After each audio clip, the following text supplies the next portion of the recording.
भारती,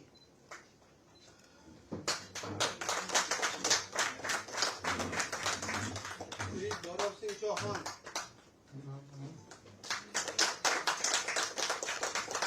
श्री नरेश खंकरियाल,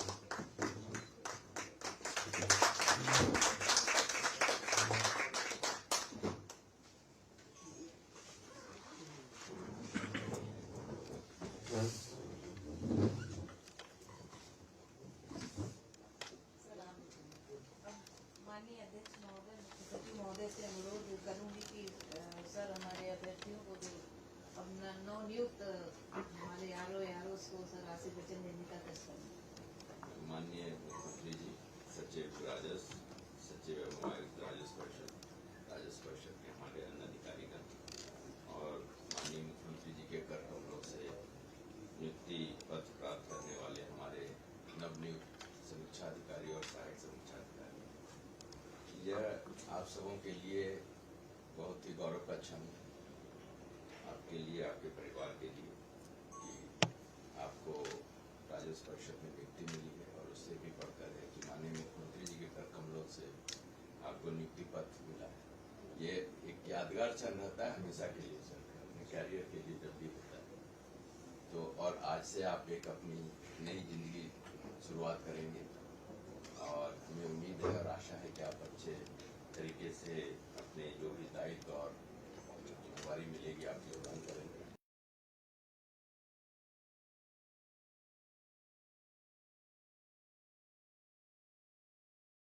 महोदय का धन्यवाद आशीर्वचन के लिए। अब मैं माननीय मुख्य अतिथि महोदय से अनुरोध करना चाहूंगी कि हमारे नवनियुक्त समीक्षा अधिकारियों, सहायक समीक्षा अधिकारियों और सभी को आशीर्वचन देने का कष्ट करें। राजस्व परिषद और राजस्व विभाग के कार्यों को आगे बढ़ाने के लिए आज चयनित हुए हमारे समीक्षा अधिकारी और सहायक समीक्षा अधिकारियों के इस नियुक्ति पत्र वितरण समारोह में हमारे पार्टी के मुख्य सचिव आनंद वर्धन जी, सचिव राजस्व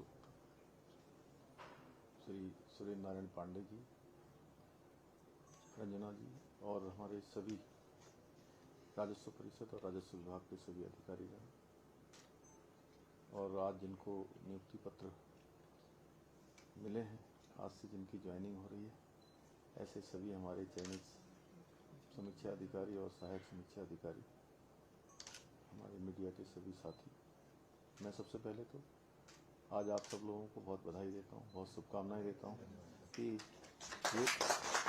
ये वाली दिवाली आप लोगों के लिए बहुत खास है और मुझे लगता है कि जीवन में हमेशा आपको याद रहेगा ये दिवाली का ये शुभ अवसर। आज धनतेरस है, दीपावली है और मैं आपके साथ साथ आपके सभी परिजनों को भी बहुत बधाई देता हूँ, बहुत शुभकामनाएं देता हूँ। और ये मेरा शुरू से संकल्प रहा है, पहले दिन से मैंने राज्य के मुख्य सेवक के रूप में 4 जुलाई 2021 से इस जिम्मेदारी पर काम करना शुरू किया। तब से मेरा एक संकल्प था कि जितने भी हमारे पद रिक्त हैं उन सभी रिक्त पदों को भरा जाए और इसको एक अभियान के रूप में लिया जाए। समय समय पर बहुत सारी चुनौतियों का भी हमें सामना करना पड़ा, लेकिन हमने इस संकल्प को लगातार आगे बढ़ाने का काम किया। आप सबने देखा होगा कि पिछले 4 साढ़े 4 वर्षों के अंदर 26,000 से अधिक नियुक्तियां अभी तक संपन्न हो गई हैं, तो जो अपने आप में एक बहुत बड़ा रिकॉर्ड है। और हम राज्य गठन के बाद कुल वर्षों को देखेंगे तो ये जो आंकड़ा है 26,500 के लगभग का, ये दुगने से भी ज़्यादा है।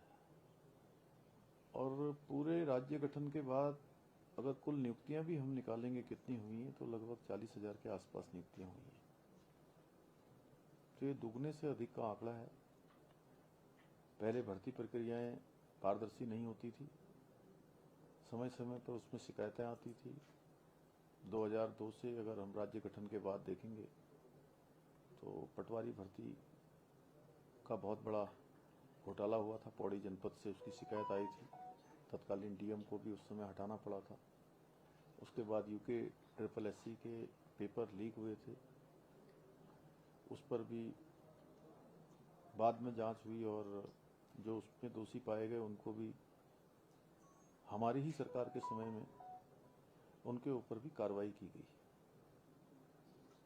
और नकल माफिया हावी थे। 100 से ज्यादा नकल माफियाओं को हमने नकल के मामले में जेल भी भेजा। नकल का सबसे सख्त कानून भी यहां बनाया। पिछले दिनों एक प्रकरण हरिद्वार के एक परीक्षा सेंटर पर आया था। एक आरोपी जिसने किसी न किसी मंशा के तहत 12 प्रश्न उसमें से पेपर शुरू होने के आधे घंटे के बाद बाहर भेज दिए। मोबाइल कहीं मोजे के अंदर छिपा के कहीं ले गया था। लेकिन जैसे ही वो पेपर सोशल मीडिया में वायरल हुआ, हम लोगों ने तुरंत उसकी जांच करवाई, SIT का गठन किया। और SIT का गठन करने के बाद उस आरोपी को पहले ही पकड़ लिया गया। पुलिस ने पकड़ लिया, गिरफ्तार कर लिया और उसकी जांच भी हमने प्रारंभ कर दी। लेकिन कुछ कम्युनिकेशन गैप हुआ और हमारे छात्र युवा लोग धरने पर बैठ गए। उनको मैंने देखा कि गर्मी में, धूप में, बरसात में परेशान हो रहे हैं। मैंने स्वयं वहां उनके पास गया और जो वो मांग कर रहे थे, हमने कहा कि आपकी जितनी भी न्यायोचित मांगे हैं वो मैंने आश्वासन दिया हम सब कर देंगे। CBI की भी जांच भी कर देंगे और बाद में आयोग और जो SIT थी उसकी जो जांच रिपोर्ट आई उसके आधार पर परीक्षा भी हमने निरस्त कर दी। कुछ लोग इसको अपना राजनीति के लिए इस्तेमाल करना चाहते थे और हमारे युवाओं को, छात्रों को बरगला करके उनके कंधों पर कहीं न कहीं सवार होकर अपना उल्लू सीधा करना चाहते थे। जब मैंने CBI कर दी तो मुझे कहने लगे कि आप युवाओं के आगे झुक गए। तो हमने उनको कहा कि युवा हमारे भविष्य हैं और उनके भविष्य को सुरक्षित करने के लिए हम किसी भी सीमा तक जा सकते हैं जो युवाओं के हित में होगा। हम इससे आगे भी जा सकते हैं। कोई भी ऐसा निर्णय हम ले सकते हैं जो हमारे युवाओं के भविष्य का निर्माण करने वाला है। भर्ती प्रक्रियाओं को जो पारदर्शी बनाने का हमने संकल्प लिया है वो आगे बढ़ेगा और आगे भी हमारा यही कहना है कि अब जो लोग तैयारी कर रहे हैं, जो हमारे बच्चे, हमारी बेटे बेटियां, उनको मैं कहना चाहता हूं कि मेहनत से पढ़ें। आप सबके माध्यम से आप सबको इतना मेरा बोलने का आप सबके समक्ष यह भी उद्देश्य था कि आप केवल 12 लोग नहीं हैं, 8, 5, 13 सिलेक्शन हुए हैं, एक शायद नहीं आए हैं, तो 12 लोग हैं। तो 12 लोग एक अच्छे सहायक समीक्षा अधिकारी और समीक्षा अधिकारी आप सब लोग बनने जा रहे हैं। आप लोगों ने स्वयं पारदर्शी तरीके से एग्जाम दिया है और इसीलिए ये प्रक्रियाएं इस प्रकार से हुई हैं कि अब सबको अवसर मिल रहा है। पहले के समय में अवसर नहीं मिल पाते थे। जिनके पास योग्यता, प्रतिभा, क्षमता होते हुए भी चयन का अवसर नहीं मिलता था, आज मिल रहा है। तो आने वाले हमारे जो लोग सरकारी नौकरियों में जाने का अपना सपना देखते हैं, उनके लिए भी आप लोग बहुत प्रेरक का काम करेंगे। उनके लिए भी आप एक उदाहरण बनेंगे। इसलिए मुझे ये कुछ बातें आप सबके समक्ष रखनी थी, मैंने रखी हैं। सुज्ञानंद वर्धन जी तो इस पूरी प्रक्रिया को पूरा देख ही रहे हैं, आप भी देखें, आप सभी लोग इस प्रक्रिया से गुजर रहे हैं। लेकिन आप लोगों के माध्यम से भी ये बातें जरूर जाननी चाहिए। मैं चाहूँगा कि एक एक वीडियो सबका बनवा दिया जाए। यहाँ पर छोटा छोटा एक क्लिप 2-2 मिनट का, तो कैसे आपने तैयारी करी, कैसे क्या किया। ठीक है बसेरा जी? तो ठीक है, मेरी तरफ से आप सबको बहुत बहुत बधाई। और आप सबसे मेरी अपेक्षा है कि जैसा आनंद जी ने कहा कि एक नया अध्याय आपके जीवन का शुरू हो रहा है। ये मत सोचिएगा कि ये जो है हमने पढ़ाई करी, मेहनत करी, अब ये नौकरी मिल गई है तो अब हमारा काम खत्म।